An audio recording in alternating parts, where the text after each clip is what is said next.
Bagaimana proses hukum kasus pengeroyokan dua debt collector bergulir? Kita sudah bersama dengan Kasubit Penmas Polda Metro Jaya, AKBP Reonal Simanjutak. Selamat malam, Pak Reonal. Selamat malam, Pak Ibrahim. Baik, Pak Reonal, ini kan ada 6 yang jadi tersangka. Ini peran masing-masing pelaku ini seperti apa? Mereka bersama-sama ketika sedang bertugas atau bagaimana saat kejadian itu? Iya, jadi seperti yang sudah disampaikan pada rilis terdahulu bahwa 6 oknum anggota Polri ini sudah dinaikkan statusnya menjadi tersangka, ya. Dan ini bermula dari di mana korban ini menghentikan sepeda motor milik tersangka AM, oknum anggota Polri, dan langsung mengambil kunci. Di situ terjadi cekcok dan disitulah mulai pertikaian di antara mereka dan akhirnya berujung dengan hilangnya nyawa korban, yang salah satu di TKP dan salah satu rumah sakit yang ada di Jakarta. Itu 5 tersangka lain posisinya di mana? Apakah masih bersama dengan salah satu pelaku atau mendapat panggilan atau seperti apa itu? Pada saat itu mereka sedang bersama, Mas, bersama, dan kebetulan terjadi kejadian tersebut. Oleh sebab itu hal yang tidak kita inginkan itu terjadi. Oke. Ini kan edukasi juga buat masyarakat, sebetulnya memang sudah ada penagihan kepada salah satu tersangka atau seperti apa yang menjadi pemicunya? Ya, inilah yang seperti disampaikan oleh Bapak Kabid Humas Polda Metro Jaya tadi siang. Ini menjadi momentum bagi kawan-kawan lembaga leasing atau pembiayaan, di mana nanti coba kita atur lagi, kita duduk bersama bagaimana sistem atau aturan untuk menarik atau masalah penarikan kendaraan, ya, bahwa sudah ada aturan dari MK tidak boleh kendaraan tersebut ditarik pada saat di jalan atau ditarik paksa dari apa yang dilakukan oleh pihak ketiga pada debitur.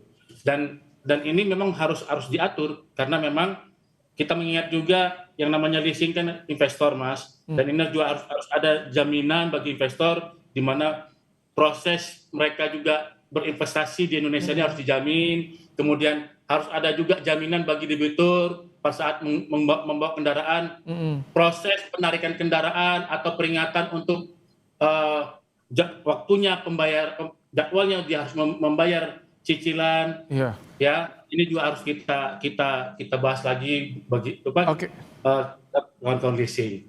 Pak Reonal, bicara soal tadi SOP menarik sebenarnya, tapi saya ingin ke yang soal etik terlebih dahulu nih, bagaimana? Kan untuk proses pidana sudah diungkap, nah untuk etik ini perkembangannya seperti apa?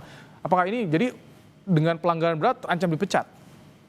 Ya, nanti seperti yang disampaikan kemarin bahwa tanggal 17 Desember tahun 2025 nanti, hari Rabu, akan dilaksanakan sidang kode etik kepada ke-6 oknum anggota Polri tersebut, Mas.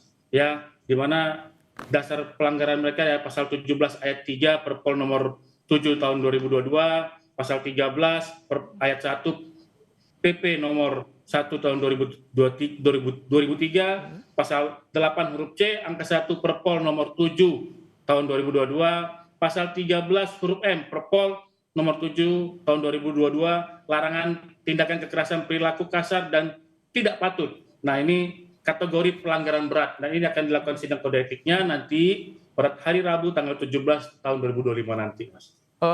Pak Reonal, kemudian ini soal menjaga keamanan masyarakat. Kan kemarin yang menjadi korban juga para pedagang di sekitar kios yang dibakar ini, seperti apa tindak lanjutnya? Apakah diusut juga kasus pengerusakan dan juga keamanan di sana bagaimana?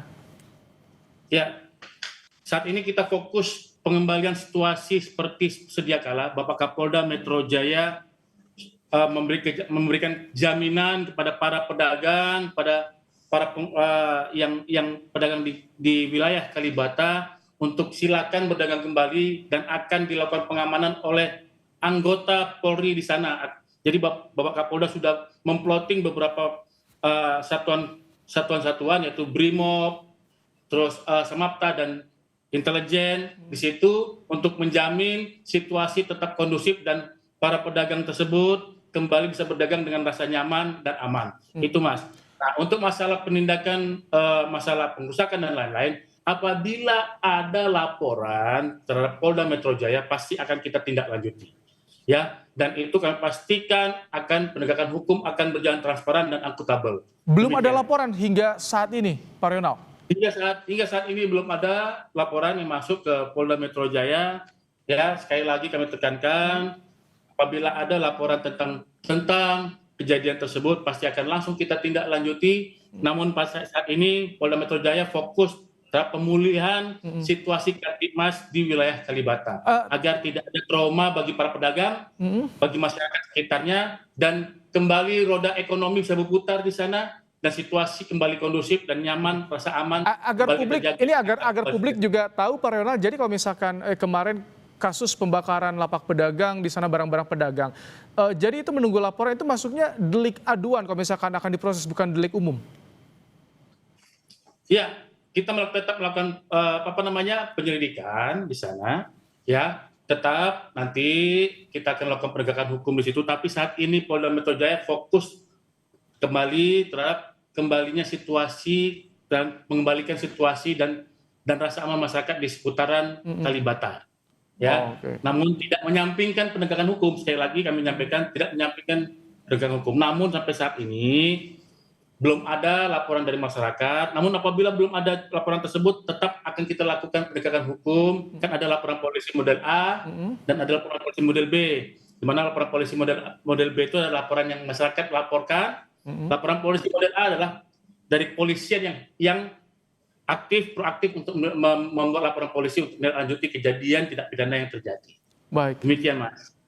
Terima kasih AKBP Rionald Simanjuntak, Kasubid Penmas Polda Metro Jaya, telah menyampaikan bagaimana penanganan terkini kasus tewasnya 2 debt collector, dan ini jadi pelajaran juga tadi disampaikan soal prosedur, terutama soal penarikan kendaraan ini yang juga digarisbawahi menjadi sorotan kita semua. Terima kasih Pak Rionald untuk waktunya di Kompas Malam.